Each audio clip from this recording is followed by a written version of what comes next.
Hello बच्चों, चलिए प्रश्न को समझते हैं। 3 न्यू कूलाम का एक बिंदु आवेश x y निर्देश तंत्र के मूल बिंदु पर स्थित है। बिंदु A 5a, 0 तथा बिंदु B -3a, 4a के मध्य विभवांतर ज्ञात कीजिए। तो सबसे पहले हम यहाँ पर देखते हैं मुख्य अवधारणा।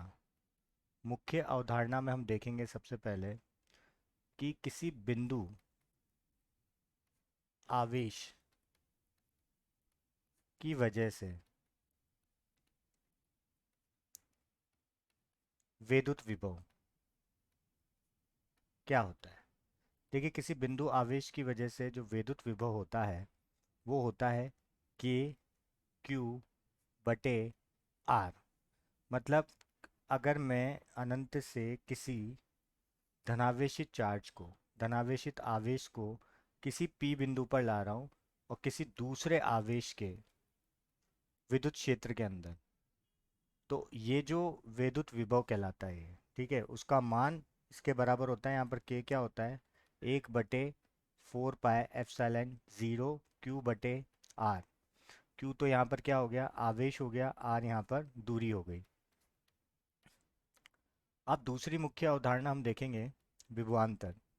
देखिए, विभवांतर क्या होता है कि अगर मैं दो बिंदुओं के मध्य की बात करूं, दो बिंदुओं के मध्य जैसे ए और बी के मध्य, तो मैं ए से बी तक इनके विभव का जो अंतर होगा, किसी धनावेशित आवेश को अगर मैंने ए से बी तक ले जाने के लिए जो कार्य करूंगा मैं इसके ऊपर, वो क्या कहलाएगा, विभवांतर कहलाएगा। तो हम ये लिख सकते हैं वी ए वी बी को अगर हम क्या कर दें, तो ये किसके बराबर होगा, विभवांतर के बराबर होगा। अगर मैं इनको घटा दूंगा तो ये किसके बराबर होगा, विभवांतर के बराबर होगा।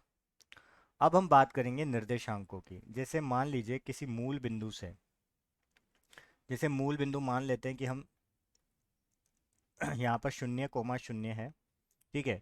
इस मूल बिंदु से अगर किसी भी बिंदु की दूरी को अगर हमें निकालना है, जैसे मान लेते हैं कि यहाँ पर जो बिंदु है ए और बी है, तो मूल बिंदु से निकाले या किसी भी बिंदु से निकाले, तो उसका जो सूत्र होता है वो क्या होता है, जैसे यहाँ पर ए ऋण 0 का वर्ग, बी ऋण 0 का वर्ग। ये क्या हो जाएगी, जैसे मान लेते हैं P और ये Q है, तो ये पी क्यू के मध्य की क्या हो जाएगी, दूरी हो जाएगी। तो इन्हीं मुख्य अवधारणाओं को हम उपयोग में लेकर चलिए हल को देखते हैं। तो सर्वप्रथम हम देखते हैं हल। तो पहले हम ये देखते हैं कि यहाँ पे हमें दिया क्या हुआ है। हमें दिया हुआ है, हमारे पास जो आवेश है वो क्या दिया हुआ है, 3 न्यू कूलाम, ठीक है। और ये एक्स वाई निर्देशांक, एक्स वाई निर्देशांक तंत्र में रखा हुआ है, ठीक है बच्चों। ये किस में रखा हुआ है, एक्स वाई निर्देशांक तंत्र में। ये एक्स हो गया, ये वाई एक्सिस हो गया, ठीक है। अब अगर हम देखेंगे यहाँ पर, तो मूल बिंदु में अगर हम देखें 5, 1, 0, तो वो कहीं एक्स एक्सिस पर होगा। तो मैं क्या लिख सकता हूँ, 5, 1, 0, ठीक है। ये कहीं यहाँ पर होगा। मूल बिंदु के जो निर्देशांक होते हैं वो 0, 0 होता है, ठीक है। फिर अगर मैं बी बिंदु की, ये तो मैंने बात करी ए बिंदु की, अगर बी बिंदु की बात करूँ तो कहीं ना कहीं वो दूसरे उसमें होगा, क्योंकि एक्स का यहाँ पर जो मान है वो क्या दे रखा है, एक निर्देशांक क्या दे रखा है, ऋणात्मक दे रखा है, ठीक है। तो कहीं ना कहीं यहाँ पर होगा वो, ठीक है। तो ये होगी हमारी बी बिंदु की स्थिति हो गई, ठीक है। अब ये पूछ रहा है हमें, विभवांतर पूछ रहा है यहाँ से। तो चलिए विभवांतर देखते हैं। तो सबसे पहले हम ये देखते हैं कि इस ए बिंदु पर इसका विभव क्या होगा, फिर बी बिंदु पर इसका विभव की बात करेंगे, ठीक है। तो हमें पता है किसी बिंदु आवेश की वजह से, किसी बिंदु आवेश की वजह से अगर हम विद्युत विभव निकालें, तो विद्युत विभव जो होता है वो किसके बराबर होता है। अगर हमें उसको डायरेक्टली यूज़ नहीं करना है और ये पता लगाना है कि वो आया कहाँ से है। तो अगर हम निकालें तो हमें पता है कि हमें विद्युत विभव की परिभाषा क्या होती है कि किसी को भी हम अनंत से लेकर आ रहे हैं, किसी आर दूरी पर रखें, किसी धनावेशित चार्ज के पास, किसी धनावेशित चार्ज को ही ला रहे हो, धनावेशित आवेश को ही ला रहे हैं धनावेशित आवेश के पास। तो हम यहाँ पर हो जाएगा, ये क्या है, विद्युत क्षेत्र की तीव्रता, और ये डी आर जिसके सापेक्ष में हम क्या करेंगे इसका, ठीक है, तो -12 आ जाएगा, ठीक है, ऋणात्मक आर ई डी आर, ठीक है। तो अब हमें पता है कि जो बिंदु बिंदु आवेश की वजह से जो यहाँ पर विद्युत क्षेत्र की तीव्रता होती है वो क्या होती है, के क्यू बटे आर स्क्वायर होती है, ठीक है, आर का वर्ग होती है। तो अगर यहाँ पर अगर हम रख देंगे तो के क्यू तो बाहर आ जाएगा, आर स्क्वायर का क्या हो जाएगा, ऋणात्मक 1 बटे आर हो जाएगा, आर और ये इन्फाइनाइट, पहले आर रख देंगे तो हमारा यहाँ से क्या आ गया, के क्यू बटे आर आ गया, ठीक है। तो ये तो किसके लिए आ गया, बिंदु आवेश की वजह से हमारा विद्युत विभव आ गया, ठीक है। तो ये जो विद्युत विभव है, पहले हमने आर को रखा, ठीक है, तो आर आ जाएगा इन्फाइनिट, और 1 बटे अनंत की वैल्यू क्या होती है, जीरो होती है, तो जीरो हो जाएगा। तो हमारा क्या आ गया, बिंदु आवेश की वजह से के क्यू बटे आर आ गया। तो हमारे प्रश्न में जब दिया हुआ है, हमारे प्रश्न में क्या दिया हुआ है, हमें दिया हुआ है, ये देखिए, यहाँ पर मैं पहले तो निर्देशांक बना देता हूँ, ठीक है,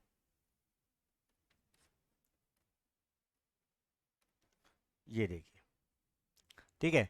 तो एक तो ए निर्देशांक है जिसका मान क्या दे रखा है हमें, 5a, 0 दे रखा है, और एक बी है जिसके निर्देशांक क्या दे रखे, ऋणात्मक 3a, 3a और कोमा 4a दे रखा है। ये हमारा एक्स एक्सिस है और ये हमारा वाई एक्सिस है, ठीक है। अब और ये हमारा मूल बिंदु है जिसको हम कहेंगे O, ठीक है, या 0, 0, ठीक है। अब हम सबसे पहले तो यहाँ पर निकालेंगे कि यहाँ पर अगर मैं ए बिंदु की बात करूं तो ए बिंदु पर विद्युत विभव क्या होगा, वी ए बराबर 1/Q आर ए मान लेते हैं, ठीक है। ये दूरी जो इसकी यहाँ से यहाँ तक है इसको आर ए मान लेते हैं, ठीक है। अगर बी के बारे में बात करेंगे तो हम क्या लिखेंगे, Q बटे यहाँ से यहाँ की दूरी को मैं मान लेता हूँ कि आर बी है, फिर मैं निकाल लूंगा इसको, तो आर बी हो जाएगी, ठीक है।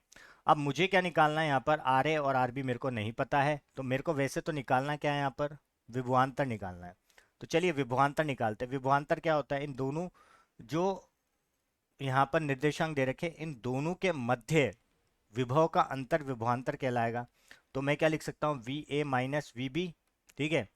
तो यहाँ से 1/4 पाई एप्सिलॉन नॉट और क्यू कि दोनों में सेम दे रखा है तो कॉमन आ जाएगा, तो 1/r a 1/r b ये आ जाएगा। अगर मैं आर ए की मान को निकालना चाहता हूँ तो मेरे को दूरी का सूत्र पता है, तो मैं यहाँ से क्या लिख सकता हूँ, मैं यहाँ से लिख सकता हूँ, क्या लिख सकता हूँ यहाँ से, 5a - 0 का वर्ग और 0, 0 - 0 का वर्ग। तो मतलब यहाँ से तो क्या आ जाएगा मेरा, 5a आ जाएगा आर ए। और इसी प्रकार मैं आर बी की मान की बात करूँ तो आर बी के अगर मान को निकालूँ, चलिए यहाँ निकाल देता हूँ, वहाँ स्पेस कम है, ठीक है। तो आर बी के मान की बात करूँ तो क्या हो जाएगा, यहाँ से देखिए, माइनस का 3a 0 का वर्ग और 4a का वर्ग, ठीक है। तो 3a का क्या हो जाएगा, 9a का वर्ग और 16a का वर्ग हो जाएगा। ये क्या होता है, 25 होता है तो 5 हो जाएगा और a बाहर आ जाएगा, मतलब 5a आ जाएगा, ठीक है। तो मतलब मेरे आर बी की वैल्यू तो क्या आ गई, 5b आ गई। तो अब मेरा जो है मैं यहाँ पर रख दूंगा इनके मानों को। तो देखिए यहाँ पर आर ए दोनों के मान क्या आ रहे हैं, बराबर आ रहे हैं, तो ये तो क्या हो जाएगा, 0 हो जाएगा। तो मतलब मेरा जो विभवांतर है वो विभवांतर क्या निकलेगा, यहाँ पर विभव में कोई अंतर ही नहीं है तो विभवांतर क्या निकलेगा, 0 वोल्ट निकलेगा। और यही इस प्रश्न का उपयुक्त उत्तर होगा। मैं आशा करता हूँ कि आपको समझ में आया होगा। धन्यवाद।